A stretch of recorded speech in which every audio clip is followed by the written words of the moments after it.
Hey everyone, this is Brent from Scottish Kilt Shop, and we're here to teach you how to properly and correctly measure your kilt. There's going to be three very important factors when measuring your kilt. It's going to be the waist, the seat, and the drop. So, the waist is about an inch off of your belly button, and you still want to keep about 2 fingers in between your, the tape and your body, just to have some good room to move around.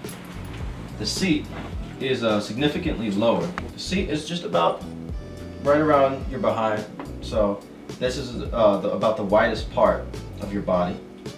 And then after that, we have the drop, which is right at your belly button, down to your knees. And that's a very accurate representation of how far the kilt should drop down. One of the most important things to remember though is when measuring your kilt, you definitely do not want to give your pant size, because that's not necessarily the exact same measurement that needs to be given for your kilt size.